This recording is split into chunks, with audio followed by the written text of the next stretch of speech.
प्रिय मित्रों, आइए फिर एक दो समाचारों को समझने का समय है, जिससे आपको कुछ और बातें पता लगे, जिससे आपके मन का या कहिए ये वहम दूर हो कि किस प्रकार की हमारी शासन व्यवस्था चल रही है।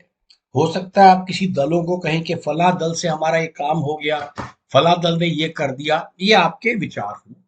अब देखिए, इन Haryana Row erupts over FCI order to take wheat directly to silos। दरअसल हुआ क्या था, थोड़ी पृष्ठभूमि भूमि में बता दूं आपको कि 15 तारीख के 15 मार्च को एक ऑर्डर दिया गया। ये समाचार मैं खोलता हूं और ये काफी विश्वसनीय समाचार पत्र है, इन हरियाणा। आप देख सकते हो ये समाचार पत्रकार का इन हरियाणा, देख सकते हैं आप समाचार इसका, इन हरियाणा रो erupts over FCI order to take wheat directly to Adani silo। The FCI, however, issued a revised letter on March 20 announcing withdrawal of March 15। अब ये March 15 का क्या लेटर है और ये अब जो March 22 को हुआ वो क्या है। March 15 को एक ऐसा लेटर दिया गया जिसमें ये कहा गया कि सारा का सारा गेहूं सीधा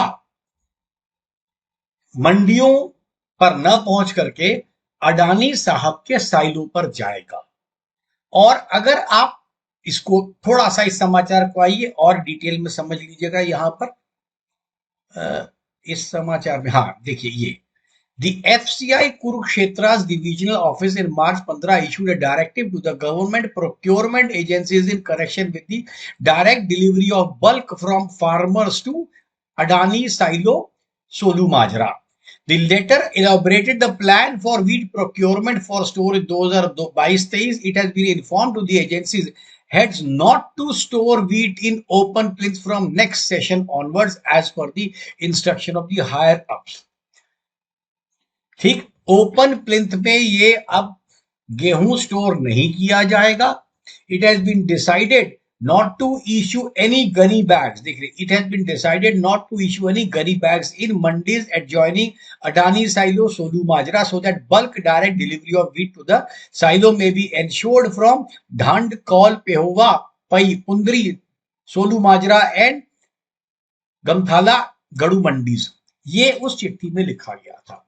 ये कुरुक्षेत्र के एफसीआई डिपार्टमेंट के, एफसीआई के डिविजनल ऑफिस से ये चिट्ठी निकली थी कि आसपास के सभी किसानों को पहली बात बोरियां न दी जाए और वो सीधा ट्रॉली में भर करके गेहूं सीधा अडानी साहब के साइलों पर लेके जाएंगे, मंडी पर नहीं लेकर जाएंगे। और यहाँ पर इंस्ट्रक्शन दी गई कि मंडी के इस इलाके में जो आपके पास दिया गया इलाका है, ढांड कौल पेहवा पाई पुंडरी सोलू माजरा और गमखला गरु मंडीज, इन मंडीज के आसपास आपको गनी वीट का बैग भी नहीं दिया जाए। आपको प्लास्टिक का जो बैग आप इसमें गेहूं भरते हैं वो बैग भी नहीं दिया जाए। ऐसा ये डिविजनल ऑफिसर साहब का एक पत्र था कि मतलब सारा का सारा गेहूं उठे और अडानी साहब के पास जाए, मंडी में न जाए। इससे आपको अंदाजा लग सकता है कि एफसीआई का कुरुक्षेत्र डिवीजन अगर ये ऑर्डर दे रहा है तो एफसीआई का कुरुक्षेत्र कहां पर है, उसको कंट्रोल कौन कर रहे हैं, अडानी साहब, न कि कोई और सरकार या मंत्री। ये क्लियर इस चिट्ठी से हो रहा है। इसके बाद क्या हुआ, लोगों ने बहुत, किसानों ने समझा और इस पर बहुत बवाल किया। तो हमारे पास क्या आया, इन हरियाणा रो erupts over FCI order to take wheat directly to Adani silo। So the FCI, यहाँ देखिए FCI however issued a revised letter of March 20 announcing withdrawal of March 15 letter। अब March 15 का लेटर विदड्रॉ भी क्यों हुआ, क्योंकि लोगों ने समझ लिया। अब आप ये समझिए 15 तारीख का लेटर आता है और 22 तारीख को ये होता है, और ये दोनों में कौन कौन इन्वॉल्व है, एक एफसीआई इन्वॉल्व है, गांव का किसान इन्वॉल्व। तो किसान बेचारा, जो एक आम किसान है, उसका कितनी उसकी बुद्धि होगी, क्या इस लेटर को समझ सकेगा। वो तो कुछ किसान के यूनियन के लोग होंगे, हो सकता है वो भी आपको बरगलाने की कोशिश करें, लेकिन उन्होंने जब ये ढूंढा और उन लोगों से कहा कि भाई ये क्या है, तो लोग किसान इकट्ठे हुए और बाद में ये चीज पैदा हुई कि अडानी साइलोस को आपने सामान अभी के लिए, अब ये इससे एक बात क्लियर है कि ये जो ऑर्डर आपके सामने नजर आ रहा है ये सिर्फ अभी के लिए विथड्रॉल है, पर आज नहीं तो कल इसको अडानी साइलो में सीधा देने की व्यवस्था बनने वाली है। ये जरूर आपको समझाया जाएगा कि अडानी को साइलो बहुत अच्छा है, मंडियों से वगैरह वगैरह, और साइलो से होगा क्या, फिर अडानी साइलो के पास अडानी वीट आ जाएगा, तो अडानी वीट आपके पास जिस मर्जी प्राइस पर आए। आज मंडियों को जो एमएसपी वगैरह जो भी चक्कर है उसको छोड़िए, तो मतलब ओपन मार्केट के लिए आपके पास गेहूं नहीं बचेगा। ये इस लेटर से आपको क्लियर हो गया अगर ये सब वहां जाने लगे। आइए एक और समाचार को देखते, इसको देखिए, ये देखिए इसमें क्या लिखा हुआ है। ये टाइम्स ऑफ इंडिया का समाचार है। The Food Corporation of India has withdrawn its letter dated March 15 to connect the grain markets mandis of Pehowa and Gamthula Gadhu in Pehowa constituency in the Kurukshetra district to private Adani silo at Solu Majra at the Kaithal district. अब इसका मतलब ये हुआ, ये कहां पर किया गया, इन्होंने सारा ये पूरा का पूरा जो खेल अभी किया है, अरे यहाँ का चला गया, ये कहां किया गया है, ये आप देख सकते हैं, ये कहां किया गया है, ये पेहोवा कॉन्स्टिट्यूएंसी में किया गया। समझ रहे आप, पेहोवा कॉन्स्टिट्यूएंसी, तो एक कॉन्स्टिट्यूएंसी विशेष को लेकर के किया गया, इसका मतलब पेहोवा कॉन्स्टिट्यूएंसी पर सबसे बड़ा अधिकार होगा। फिर एफसीआई के कुरुक्षेत्र डिवीजन में procurement head also asked the procurement agency not to issue any gunny bags in nearby mandis to Adani silo Solu Majra so that bulk direct delivery of wheat from farmers may be ensured from Dhand Kaul Pehowa Pai Pundri Solu Majra Gumthala Garhu mandis. ये आपको पहले भी बताया, पिछले समाचार में भी यही था। ठीक, आइए अब जरा अडानी एग्रोस के बारे में कुछ हम जानकारी लेते हैं। जब हम अडानी की जानकारी को लेने के लिए निकले तो हमारे पास सबसे पहले ये अडानी की मैंने वेबसाइट खोली है, अडानी लॉजिस्टिक्स अबाउट अस। इसमें सबसे ऊपर आप देखिए, सबसे पहले तो हमारे पास ये आता है जिसमें आता है फेक न्यूज अलर्ट, कि आपको फेक न्यूज मिलेंगी अडानी साहब के बारे में। इसका मतलब लोग ढूंढना शुरू कर रहे हैं इसको। लेकिन इस न्यूज से आपको, इस वाली चीज से आपको एक बात जो मैं बताना चाहता हूं, हालांकि पूरी न्यूज आपको कवर इस फ्रेम में नहीं हो रही है, पर नो प्रॉब्लम, आप असली बात समझिएगा। सबसे बड़ी बात यह है कि bulk handling, storage and transportation in 2000 ये शुरू किया गया। ये project was envisaged by government of India, सरकार ने ये प्रोजेक्ट बनाया, और policy on bulk handling, storage and transportation in 2000, सन 2000 में प्रोजेक्ट बना। Global tenders were invited by the FCI in 2003 में ग्लोबल टेंडर लिए गए और अडानी ग्रुप को यह काम दिया गया, awarded the contract in 2005। The project was commission in 2007 for a concession period of 20 साल। मतलब 2007 से 2027 तक के कंसेशन पीरियड के लिए एफसीआई ने काम कर दिया। इसका मतलब दूसरे शब्दों में समझ ले कि आप ये नहीं कह सकते ये कोई चीज अभी की सरकारों ने किया है, ये 2000, 2005, 2007 की सब पुरानी सरकारों द्वारा किया गया ये खेल है। जिसमें जैसे राजीव भाई बताया करते थे कि धीरे धीरे प्राइवेटाइज लोगों के हाथ में आपको देने का अर्थ है, तो इसका अर्थ आप ये समझ सकते हैं कि इस पर कितनी किसानों से राय ली गई है, कितनी बल्क कंज्यूमर से राय ली गई है।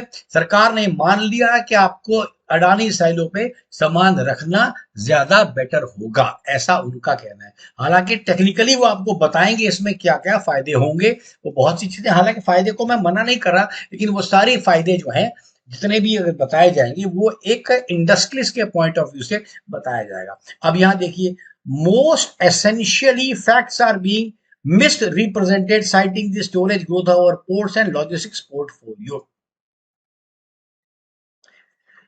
For the record, Adani Agri Logistics was established in 2005, much earlier than the ruling government came into power. क्योंकि धीरे धीरे हो क्या रहा है, कुछ लोगों का प्रेजेंट गवर्नमेंट के ऊपर से विश्वास हटता है कि सरकार ने किया, तो ये बताने के लिए कि आज की सरकार नहीं है, तो भाई पुरानी सरकारों ने भी यही किया है, ये इनका कहना है, ये ध्यान रखिएगा।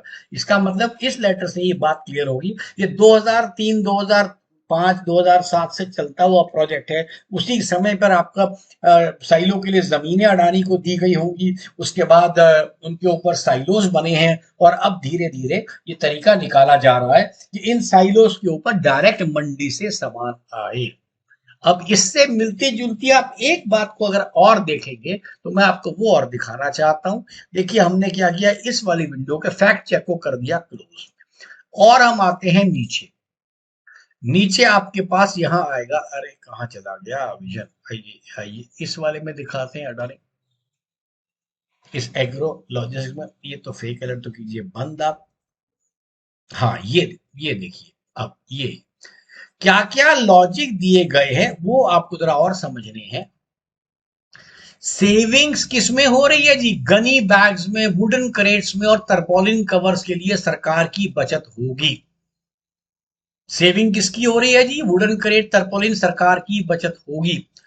अब ये दूसरी लाइन आप ध्यान दीजिएगा, economical linkage to rail head, और दूसरा economical end to end supply chain. अब देखिए ये कहीं ना कहीं जुड़ा हुआ है, जो आपके पास नए नए हाईवेज बन रहे हैं जिनके थ्रू ये मटेरियल सीधा एक जगह से दूसरे जगह तक आराम से जा सकेगा, इसलिए नए हाईवेज भी बनाए जा रहे हैं। Delivery of food grains in bulk baggage from FCI to the field depots without loss, damage or either degradation or quality beyond specified limits, ensures food security with negligible losses of grain.